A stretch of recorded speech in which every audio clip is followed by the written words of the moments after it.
Hello प्यारे बच्चों, स्वागत है आपका आपके अपने चैनल राठौड़ क्लासेज में। आज की इस वीडियो में हम कक्षा 10 की गणित की जो प्रश्नावली 1.1 है उसकी प्रश्न संख्या 3 से लगाकर 7 हल करेंगे। इससे पहले वाले जो वीडियो हैं उसके अंदर प्रश्न संख्या 1 और 2 को हल किया गया है। अगर आपने वो वीडियो नहीं देखा है तो उसका मैं लिंक डिस्क्रिप्शन बॉक्स में डाल दूंगा, उसको जाकर के आप देख सकते हैं।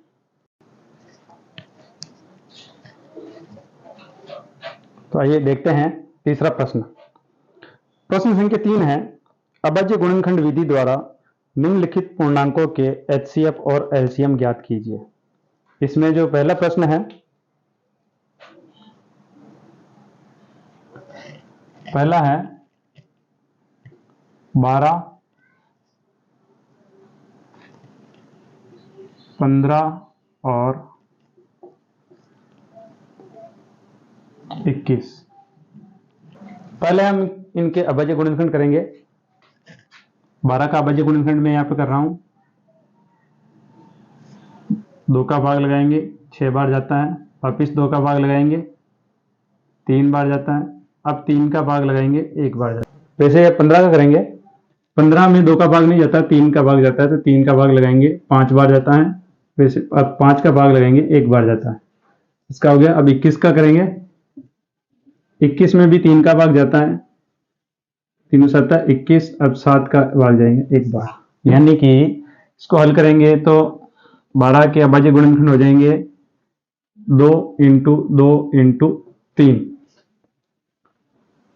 या 2 की घात 2 लिख करके 3 की घात 1 भी लिख सकते हैं। वैसे ही जो 15 है, 15 में हो जाएगा 3 इंटू 5, और 21 के अभाज्य गुणनखंड हो जाएंगे 3 इंटू 7। अब अगर एचसीएफ ज्ञात करना हो तो ध्यान रख लेना, एचसीएफ के अंदर ये जो अभाज्य गुणनखंड है इनकी न्यूनतम घात लिखनी है। जो कॉमन है इनमें न्यूनतम घात वो लिखनी है, और जो एलसीएम ज्ञात करना होता है उसमें अधिकतम घात लिखते हैं। तो 12, 15 और 21, इसकी न्यूनतम घात 3 ही कॉमन है तीनों में, और न्यूनतम घात 1 ही है, तो केवल इसका जो एचसीएफ हो जाएगा वो 3 हो जाएगा। यहां पे लिख देता हूं मैं का एचसीएफ बराबर क्या हो जाएगा 3, क्योंकि 3 इसमें भी है, इसमें भी है और इसमें भी है, कॉमन है। अब एलसीएम कैसे निकालेंगे? तो 12, 15 और 21 का एलसीएम निकालने के लिए हमें अधिकतम घात लिखनी है। 2 की अधिकतम घात 2 इंटू 3 की अधिकतम घात 1 ही है, इंटू 5 भी है तो 5 की अधिकतम घात भी है 1, इंटू 7 भी है तो 7 की अधिकतम घात 1। अब इनको लिखना है। इसको आगे हल करेंगे तो 2 इंटू 2 लिख सकते हैं, इंटू 3 इंटू 5 इंटू 7। 2 दूनी 4, 4 3 12, 12 पंज 60, और 60 इंटू 7, 6 7 42, यानी कि 420। यानी कि 12, 15 और 21 का जो एलसीएम आ जाएगा 420 और एचसीएफ आ जाएगा 3। अब इसका दूसरा हल करते हैं। दूसरा है 17, 23 और 29। वैसे आपको पता होगा कि 17, 23 और 29 तीनों अभाज्य संख्याएं हैं, यानी कि इनमें एक और खुद के अलावा और किसी का भाग नहीं जाता है। तो अभाज्य गुणनखंड करेंगे तो क्या आएगा? 17 में केवल 17 का ही भाग जाता है।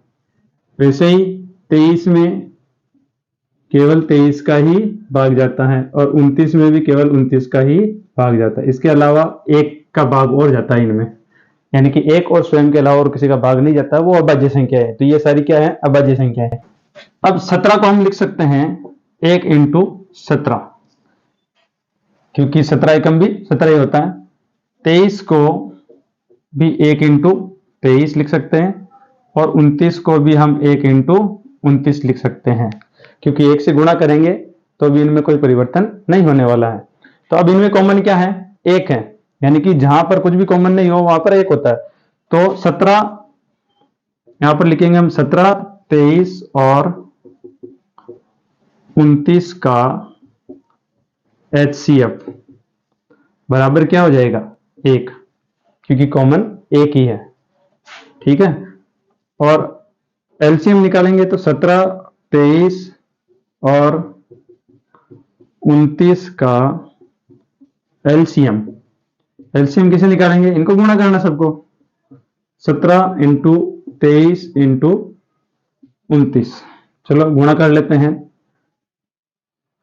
ये 17 इंटू 23, 3 7 21 हासिल के 2, 3 एकम 3 और 2 5, 2 7 14 हासिल का 1, 2 एकम 2 और 1 3, जोड़ेंगे तो 1 5 4 9, 3 का 3। अब करेंगे 29 से, 9 एकम 9, 99 81 का 1 हासिल लगा 8, 9 3 27 और 8 35। वैसे ही 2 एकम 2, 2 9 18 के 8 हासिल लगा 1, 2 3 6 और 1 7, जोड़ेंगे तो 9 3 8 5 13 के 3 हासिल लगा 1 4 7 11, बराबर क्या आ जाएगा 11,339। इसका एलसीएम आ जाएगा। 17 23 और 29 का एचसीएफ तो होगा 1 और एलसीएम हो जाएगा 11,339।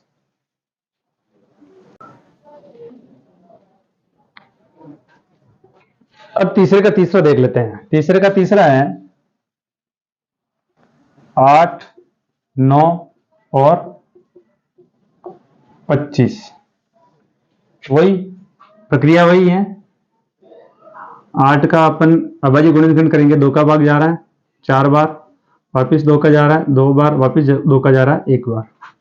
9 का करेंगे, 9 में 3 का भाग जा रहा है 3 बार, वापिस 3 का जा रहा है 1 बार। अब 25 का करेंगे, 25 में 5 का जाता है 5 बार और वापिस 5 का जा रहा है 1 बार। यानी कि 8 के अभाज्य गुणनखंड लिखेंगे अपन 2 इंटू 2 इंटू 2 बराबर 2 की घात 3 भी लिख सकते हैं।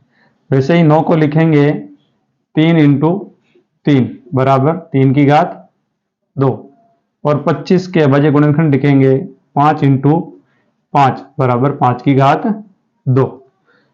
अब इनके अंदर कॉमन कुछ भी नहीं है, तो जैसा कि मैंने आपको पहले बताया जिनमें कॉमन कुछ भी नहीं होता उनका एचसीएफ 1 होता है। तो हम यहां पर लिखेंगे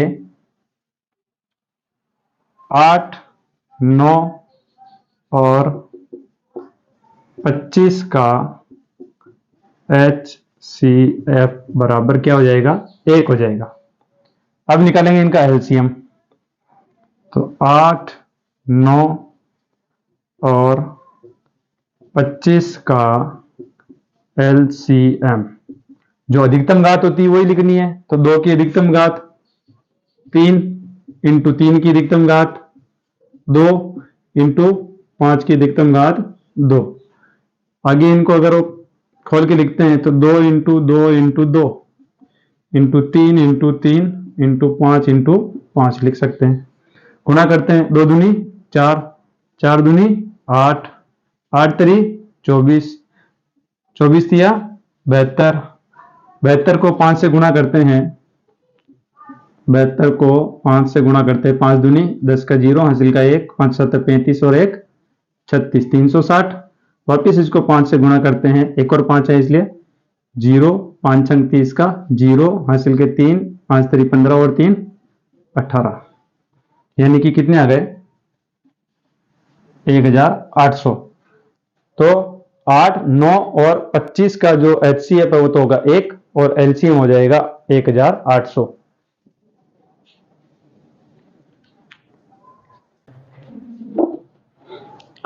अब देखो अगला प्रश्न देखते हैं। अगला प्रश्न चौथा है एचसीएफ 306 और 657 का है 9 और एलसीएम ज्ञात करना है 306 और 657 का। तो यानी कि दो संख्याएं हैं हमारे पास। प्रश्न संख्या 4, संख्या तो है 306 और 657, इनका एचसीएफ दे रखा है बराबर 9 और हमें ज्ञात करना है एलसीएम। तो जैसा कि आपने पहले पढ़ा होगा कि दोनों संख्याओं का जो गुणनफल है वो एचसीएफ और एलसीएम के गुणनफल के बराबर होता है। तो हम यहां पर लिख देंगे, हम जानते हैं कि दोनों संख्याओं का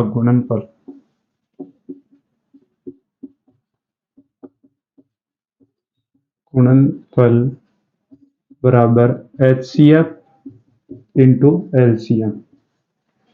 तो दोनों संख्याएं कौन कौन सी है? 306 इंटू 657 बराबर इधर क्या हो जाएगा? एचसीएफ दे रखा है 9 इंटू एलसीएम। अब ये एलसीएम इधर गुणा में इधर आएगा तो भाग में हो जाएगा, यानी कि 300 सॉरी एचसीएफ जो इधर गुणा में इधर आएगा तो भाग में हो जाएगा, यानी 306 इंटू 657 बटा ये जो एचसीएफ था 9 ये यहां आ जाएगा और एलसीएम इधर रह जाएगा। अब हम इसको हल करेंगे।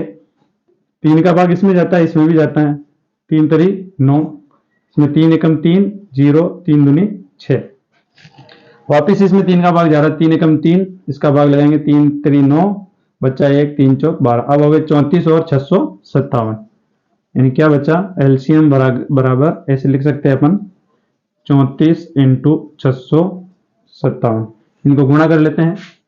ये 657 इंटू 34, 4 7 28 के 8 हासिल के 2, 4 5 20 और 2 22 के 2 हासिल के 2, 4 छंग 24 और 2 26, 3 7 21 का 1 हासिल के 2, 3 5 15 15 और 2 17 के 7 हासिल का 1, 3 छंग 18 18 और 1 19, जोड़ लेते हैं 8 3 13 के 3 हासिल का 1, 3 और 9 12 के 2 हासिल का 1 1 और 1 2, यानी कि क्या आ जाएगा? 22,338। यानी ये चौथा सवाल हल हो गया अपना। इसमें क्या दे रखा था? दो संख्याएं दे रखी थी 306 और 657, इनका एचसीएफ दे रखा है 9 और एलसीएम हमें ज्ञात करना है। लेकिन हम जानते हैं कि दोनों संख्याओं का जो गुणनफल होता है वो एचसीएफ और एलसीएम के गुणा के बराबर होता है। तो हम लिख देंगे दोनों संख्याओं का गुणनफल, यानी पहली संख्या इंटू दूसरी संख्या बराबर एचसीएफ हमें दे रखा था 9 और एलसीएम ही तो ज्ञात करना है। अब 9 इधर गुणा में इधर आएगा तो भाग में हो जाएगा, भाग लगाया हमने तो क्या प्राप्त हुआ? 34 इंटू 657, इसको गुणा करेंगे तो हमें प्राप्त हो गया 22,338। ये हो गया हमारा प्रश्न संख्या 4 हल। अब देख लेते हैं प्रश्न संख्या 5। प्रश्न संख्या 5 में लिख रखा है कि जांच कीजिए कि क्या किसी प्रकृत संख्या n के लिए संख्या 6 की घात n अंक 0 पर समाप्त हो सकती है। तो यहां पर हम क्या लिखेंगे? इसके हल में हम जानते हैं कि 0 पर समाप्त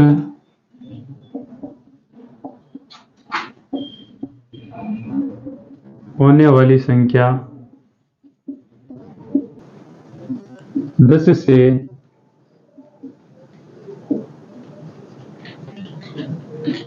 विभाज्य होती है, यही लिख देता हूं, होती है। अब 10 के अभाज्य गुणनखंड क्या होते हैं? 10 के अभाज्य गुणनखंड बराबर 2 इंटू 5, अर्थात 0 पर समाप्त होने वाली संख्या 2 व 5 से भी विभाज्य होती है, लेकिन 6 के अभाज्य गुणनखंड कितने हैं? 6 के अभाज्य गुणनखंड करेंगे तो हमें 2 और 3 प्राप्त होते हैं।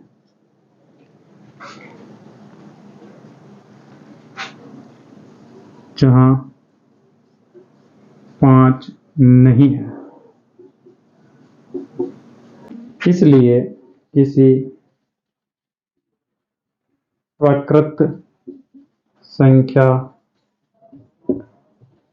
n के लिए 6 की घात n अंक शून्य पर समाप्त नहीं हो सकती।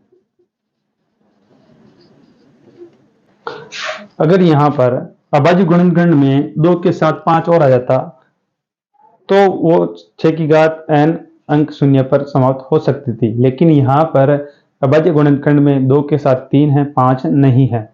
इसलिए किसी भी प्राकृत संख्या n के लिए 6 की घात n अंक शून्य पर समाप्त नहीं हो सकती हैं। अब देख लेते हैं प्रश्न संख्या 6।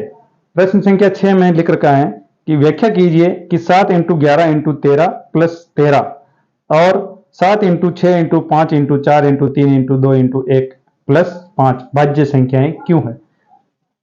तो इसको हल करते हैं।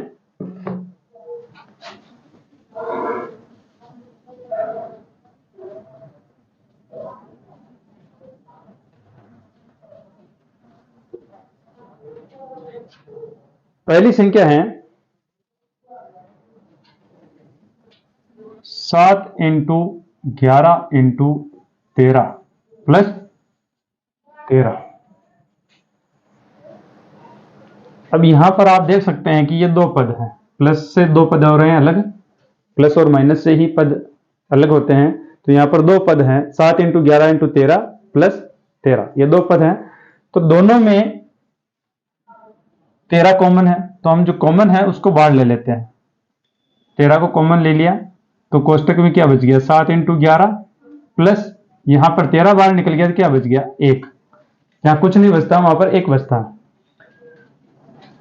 आगे हल करते हैं तो 13 × इसको गुणा करते हैं, 11 7 77 होता है प्लस 1। और आगे हल करते हैं तो 13 × कितने हो जाएंगे, 78, या 78 के अभाज्य गुणनखंड करते हैं तो 13 × यहां गुणा करके अभाज्य गुणनखंड करके देख लेते हैं। 2 का भाग जा रहा है, 2 तिया 6 बचा 1, 2 नम 18। अब 3 का जा रहा है, 3 कम 3 3 तरी 9। अब 13 का जा रहा है, 13 कम 13, यानी कि 2 × 3 × 13। तो यहां पर जो है अभाज्य गुणनखंड कितने हो गए, किस किस संख्या का इसमें भाग जा रहा है, 13 का जा रहा है, 2 का जा रहा है और 3 का जा रहा है, और 2 × 3 यानी 6 का भी जा रहा है। अब यहां पर लिख सकते हैं हम, चूंकि उपरोक्त संख्या के 2 से अधिक भाजक कौन कौन से हैं, 1 2 3 6 13 और संख्या स्वयं।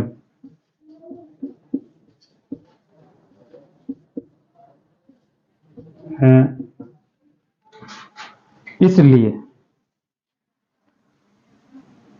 इसलिए उपरोक्त संख्या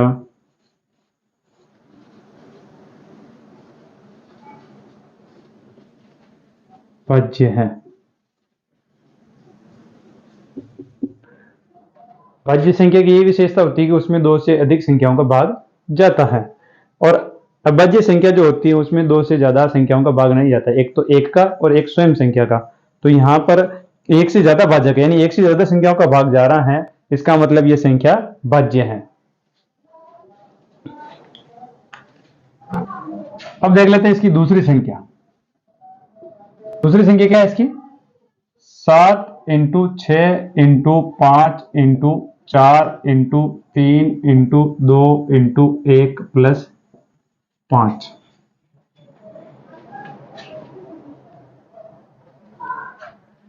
दिख रही है। अब इसमें भी आपको दिख रहा होगा कि 2 पद बन रहे हैं, एक ये पद है और एक ये पद है। तो इसमें से ये 5 और इसमें भी ये 5, दोनों कॉमन है तो कॉमन को हम बाहर निकाल लेंगे। 5 को बाहर निकाल लिए, कॉमन है जो, बाकी क्या बचा इसमें 7 into 6 into 4 into 3 into 2 into 1 plus यहां पर कुछ नहीं बचा तो 1। इनको हल करते हैं। 7 इंटू 6 कितने होते हैं, 7 छंग 42, और 42 इंटू 4 कितने होते हैं, 42 इंटू 4, 4 दूनी 8, 4 चौक 16, 168। फिर इंटू 3 है, 3 8 24, हासिल के 2, 3 छंग 18 और 2 20 के 0, हासिल के 2, 3 एकम 3 और 2 5। फिर इंटू 2, 2 चौक 8, 0, 2 पंजो 10, और इंटू 1 करेंगे तो ये कहीं आएगा, यानी कि 1008 प्लस 1 बराबर क्या हो जाएगा, 5 इंटू 1009 हो जाएगा, क्योंकि 1 इसमें जुड़ गया है। अब यहां पर दो संख्याएं आ रही हैं, 5 इंटू 1009, और 1 को भी हम लिख सकते हैं साथ में, ऐसे भी लिख सकते हैं 1 इंटू 5 इंटू 1009। 1009 के और भी अभाज्य गुणनखंड नहीं होंगे, क्योंकि ये खुद एक अभाज्य संख्या है। तो यहां पर भी 2 से ज्यादा भाजक हैं, इसलिए ये भी क्या है, एक भाज्य संख्या है। तो हम यहां पर लिख लेंगे, चूंकि उपरोक्त संख्या के 2 से अधिक भाजक कौन कौन से हैं, 1, 5, 1009 और स्वयं संख्या है, इसलिए उपरोक्त संख्या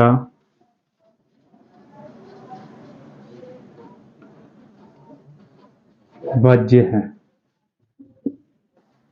ये हो गया हमारा प्रश्न संख्या 6। अब देख लेते हैं इस प्रश्नावली 1.1 का अंतिम प्रश्न, सातवां प्रश्न कह रहा है, किसी खेल के मैदान के चारों ओर एक वृत्ताकार पथ है।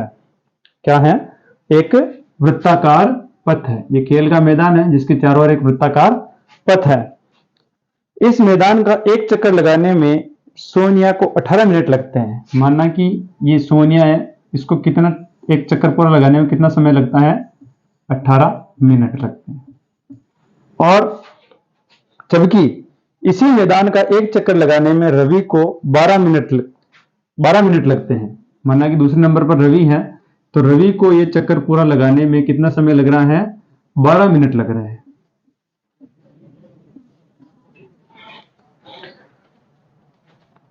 बारह मिनट लगते हैं। मान लीजिए वे दोनों एक ही स्थान, ये एक ही स्थान मान लिया हमने, एक ही स्थान और एक ही समय पर चलना प्रारंभ करके एक ही दिशा में चलते हैं, तो कितने समय बाद वे पुनः प्रारंभिक स्थान पर मिलेंगे। तो इसके लिए हमें क्या करना पड़ेगा, ये 12 मिनट और 18 मिनट जो है, इनका हमें एलसीएम निकालना पड़ेगा। यहां पर लिख लेते हैं प्रश्न संख्या 7 में, सोनिया को एक चक्कर पूरा करने में लगने वाला समय बराबर कितना है, 18 मिनट।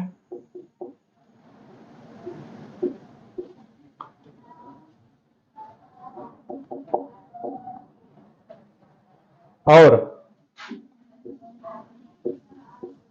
रवि को एक चक्कर पूरा करने में लगने वाला समय कितना है, बराबर 12 मिनट। दोनों एक ही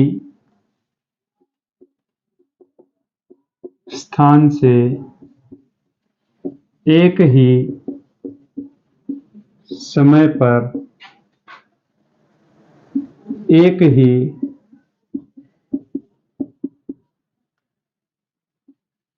दिशा एक ही दिशा में चलना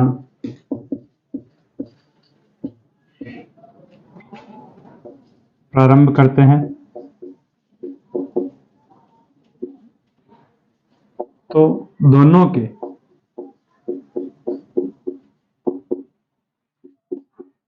एक स्थान पर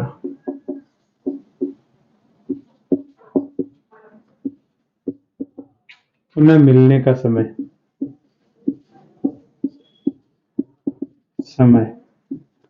बराबर 18 व 12 का एलसीएम निकाल लेते हैं।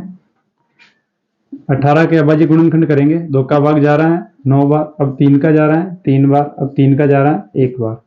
वैसे ही 12 का करेंगे तो 2 का जा रहा है 6 बार, वापिस 2 का जा रहा है 3 बार, अब 3 का जा रहा है 1 बार।